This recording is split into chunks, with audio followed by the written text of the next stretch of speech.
Early in the morning of the 17th of March, 1981, while the waters of Bayou Douarge were still covered in a thin layer of mist, a patrol of Terrebonne Parish Police slowly made their way along the familiar bayou.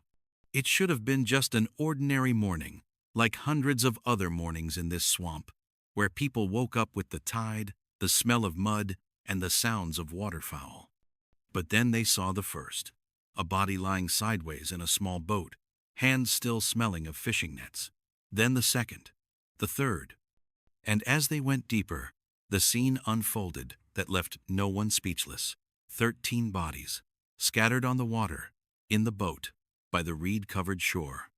Men who had gone out to sea to earn a living, but never returned home.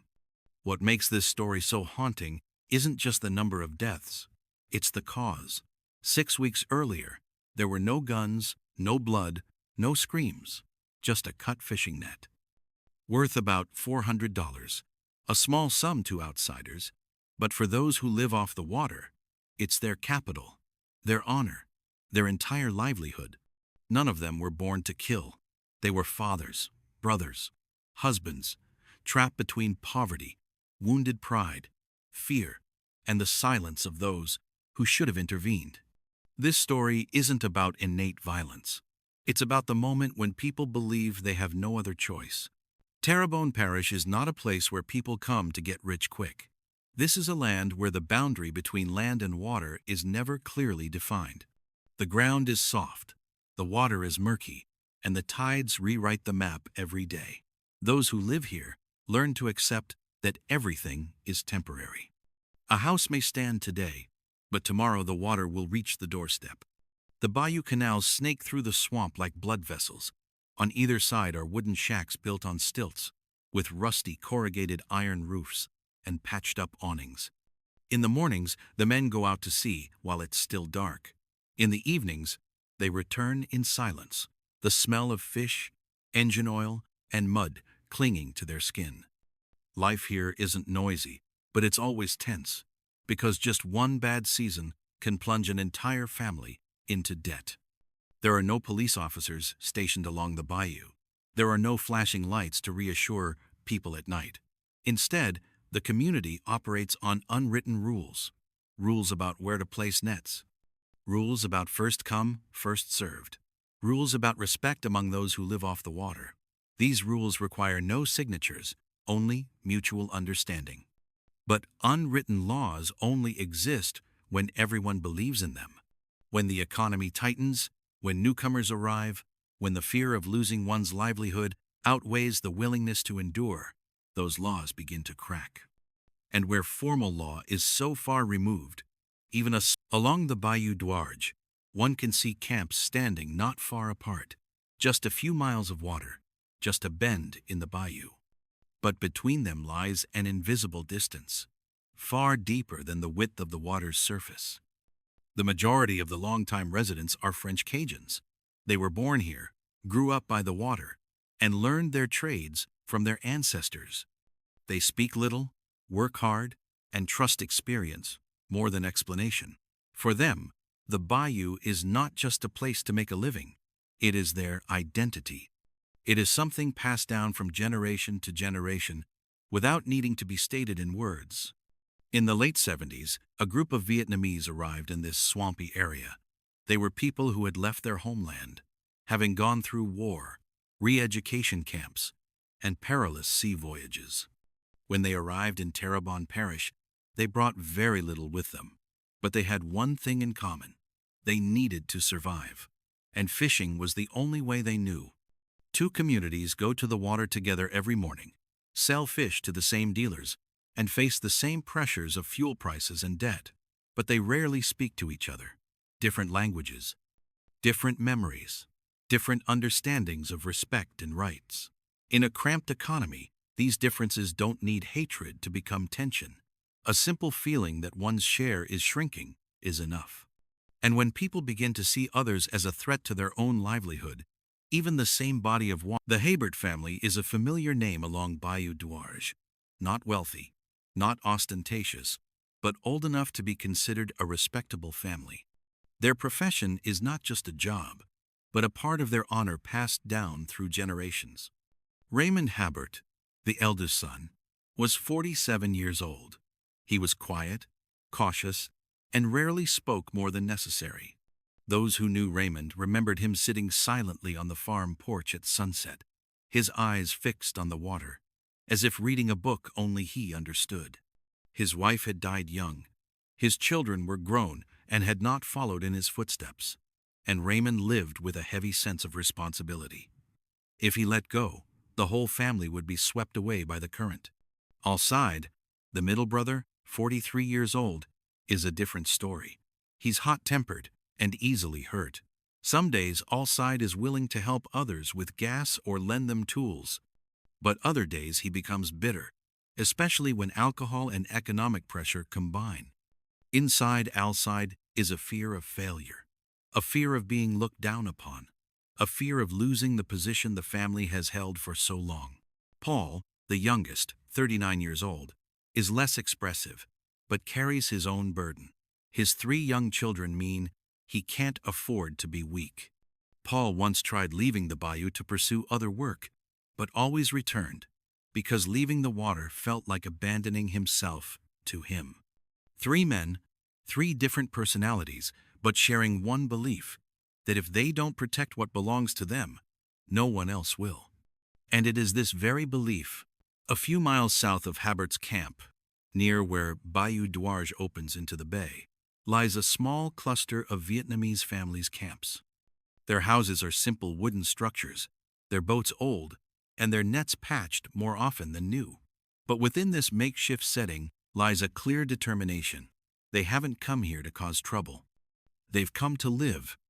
The man considered the pillar of that community was Nguyen Van Tha, 52 years old. Back home, he had worked in the fishing industry. After the war, he spent long years in a camp, then embarked on a sea voyage where he wasn't sure he would survive. When he arrived in Louisiana, he brought nothing with him, no power, no fame, only experience, discipline, and the memory of having lost everything. Vantha spoke English slowly, choosing his words carefully. But to those around him, he was a calculating, patient man who knew how to remind everyone to stick together. He understood very well what it felt like to be treated as an outsider. He understood the fear that even a small conflict could push the entire community apart again. The men in the cooperative work from dawn till dusk. They share fuel, divide the nets, and take turns repairing the boats. For them, this water is not just a means of livelihood, but their last chance to start over. And because they have lost their homeland before, they cling even more tightly to where they are. Sometimes, this clinging is seen by others as a challenge, but for them, it is simply a fear of repeating that. On the evening of the 4th of February 1981, Raymond Habert lowered a trammel net into a narrow channel he had known for many years. He marked the spot with a red buoy, glanced at the water one last time, and then turned his boat back towards the camp. It was a routine, careful, quiet, nothing unusual. The following afternoon, when Raymond returned to retrieve the nets, he stood stunned in the boat. The net was no longer intact. It hadn't been torn by branches or the current. It had been cut. Neatly, 2 distinct cuts. A long section of netting had vanished, as if it had never existed. To outsiders, $400 is just a number, but for Raymond, it's capital, fuel for many trips out to sea, and a significant part of his security for the upcoming shrimp season.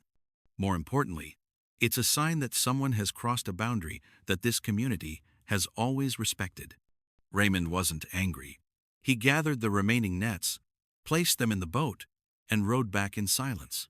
That evening, he sat with his 2 siblings and recounted everything in a calm voice. But that calmness couldn't hide his feeling of being insulted, not just because of the lost nets, but because no one had come to say a word, not an explanation, not a gesture of taking responsibility. In Bayou Douarge, when a mistake occurs, an acknowledgement is expected. The silence behind the cut net is not accidental. It's like a turning away. And from that moment, the cut is no longer on the nylon. It lies in the self-respect. The following days passed in a heavy silence. No one came to Habert's camp to inquire. No one admitted fault. No one offered an explanation, not even to appease. In Bayou Duarge, silence was never meaningless. It was interpreted as a message, either ignorance or indifference. Both stirred up resentment. Raymond began talking to acquaintances on the waterfront, at the small shop where people left notes. The story was retold, then retold again. Each time it passed, from person to person, it carried a hint of speculation, a conclusion not yet stated, that the newcomer didn't understand the law, that they looked down on a way of life that had existed for generations. No one raised their voice, but those small whispers settled like mist, gradually enveloping the already fragile relationships. This should have been the time for someone to speak up and make right. Felix, the elderly fisherman who had quelled countless disputes, was bedridden with illness. The Vietnamese priest, who could bridge the two worlds with language and trust, was absent. The soft pillars of the community, those who could have pulled everyone back a little, were all gone. When there's no one to mediate, people begin to fill the void with doubt. And doubt, if then the silence was broken, not by words, but by clandestine actions in the night. One morning, a Vietnamese family discovered their truck lying motionless in front of the camp, its tires slashed and flat in the mud. There were no witnesses, no clear evidence. Only a chilling sensation ran down their spines. In this remote place, the truck was not just for transportation. It was a supply route, a link to the outside world. A few days later, a boat in the cooperative failed to start. The fuel line had been cut. The damage wasn't extensive, but the message was clear. Someone had entered the camp. Someone had tampered with private property, and that person didn't want to talk. Calls were made. The police arrived, took notes, and advised caution. But the advice sounded empty in the swampy night, where darkness obscured every path. The men began to look at each other more often before heading out to water. They went in pairs. They carried more of the supplies needed for fishing. On the other side of the bayou, anger was also building. For the Haberts, the acts of vandalism were seen as a challenge, a silent response to the cut net. Both sides believed they were being pushed back. And when people feel threatened in their own living space, they begin to prepare for something worse. On the afternoon of March 13th, Raymond Habert went out to sea alone. The sky was clear, the wind gentle, and the surface of the bayou so calm that it seemed all tension existed only in his mind. He pulled in his nets slowly, working according to a habit that had been with him his whole life. Then, from the south, two boats appeared. As they drew closer, Raymond recognized them as the Vietnamese cooperative's boats. 4 men. Faces that had become familiar during the agonizing weeks. The distance between the boats narrowed, not close enough to collide, but close enough that they couldn't pretend not to see each other. The conversation began with questions. Why the threats? Why the vandalism? Raymond responded in a restrained voice. He spoke of the cut net, of how things had gone too far. The back and forth was slow, heavy, carrying with it accumulated misunderstandings. Some mentioned discrimination, some mentioned rules. No one was really listening to anyone. Then a small movement occurred. Someone reached for their hip. In that instant, Raymond felt all his fears come flooding back. He didn't point the gun. He simply lifted it and held it across his thigh, exposing it to everyone's view. The gun was shown as a silent warning. The two boats quietly separated, turning away. No shots were fired. But from that moment, there was virtually no turning back. Because when weapons appear in an argument, fear begins to speak for reason. That night, as the bayou settled into its familiar quiet, a fire broke out behind Paul Habert's camp. No one heard anything at first. Only when the smell of burning filled the air did Paul jump out of bed. He rushed outside and found the shed on fire. The flames quickly consumed the fuel cans, the rolls of nets, and the small machine they used to earn their living every day. Paul frantically grabbed the hose, scooping up water from the bayou, a type of hot spring, and pouring it over the fire. He tried to put out the flames while calling out to his brothers, his voice trembling with fear. When the fire was extinguished, only black ashes and charred wooden frames remained. Everything accumulated over many years had vanished in a single night. The damage wasn't just financial.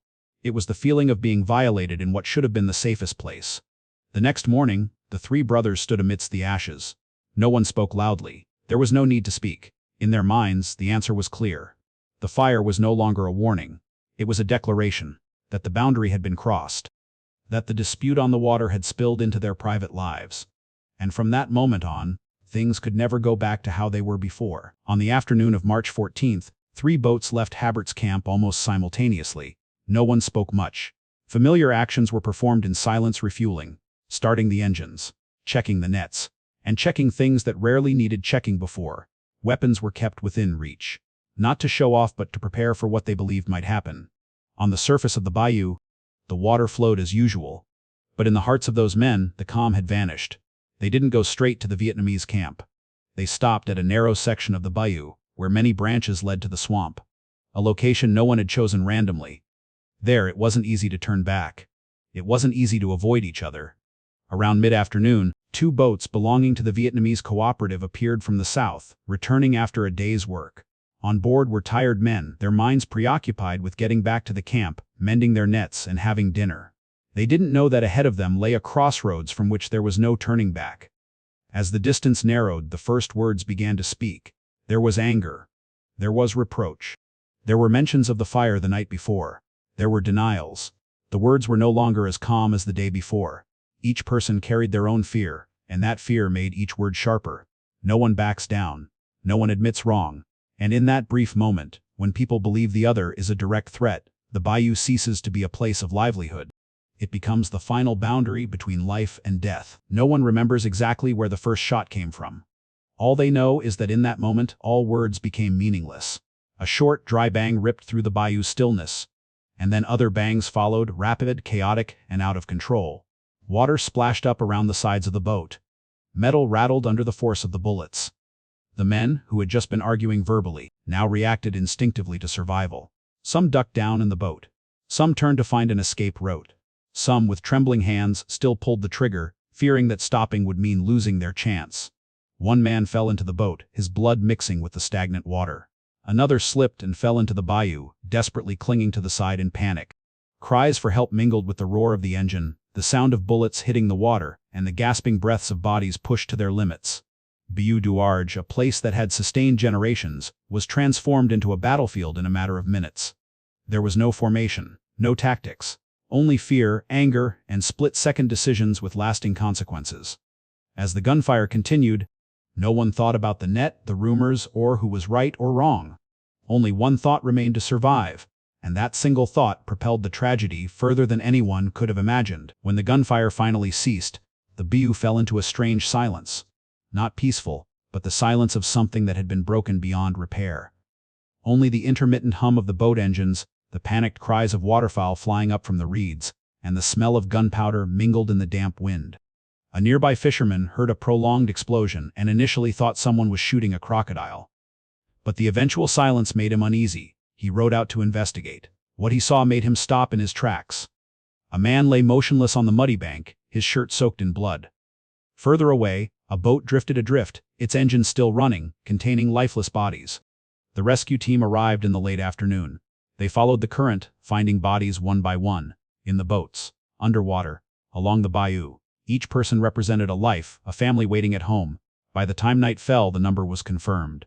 13 people had died. No more arguments. No more reasoning.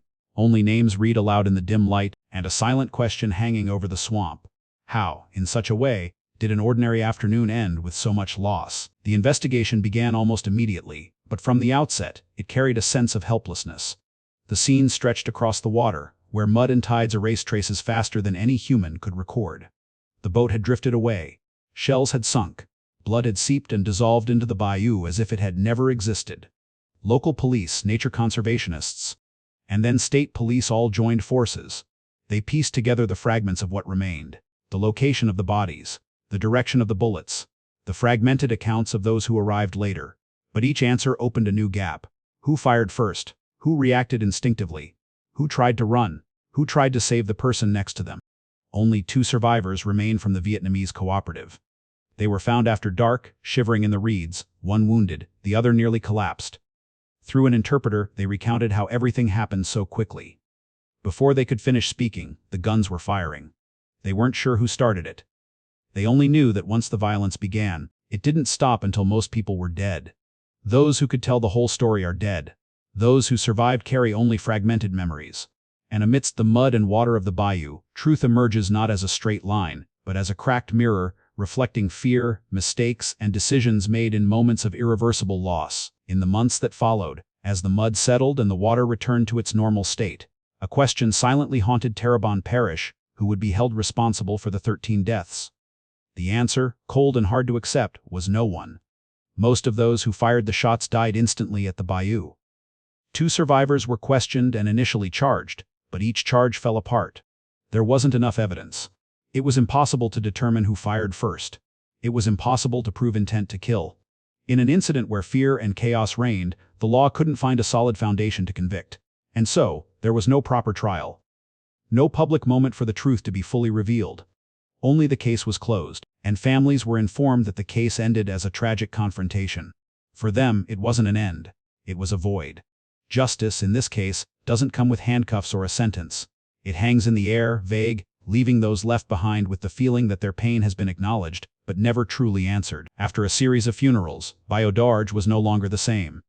The timber yards remained, the boat still moored at the shore, but the pace of life had changed. People looked at each other longer, spoke less. The trust built over generations crumbled in just a few days. In the Vietnamese community, fear spread quickly. 7 men were gone, leaving their wives and children to become the unwitting breadwinners. Some families packed their belongings in silence, leaving the swampy area because they couldn't bear the thought of losing them again. Others stayed, not because they were no longer afraid, but because they had nowhere else to go. The Habert family was also devastated. The men who had once been their pillar of support now lay in graves. The widows sold their estates, left the bayou, carrying with them heavy memories.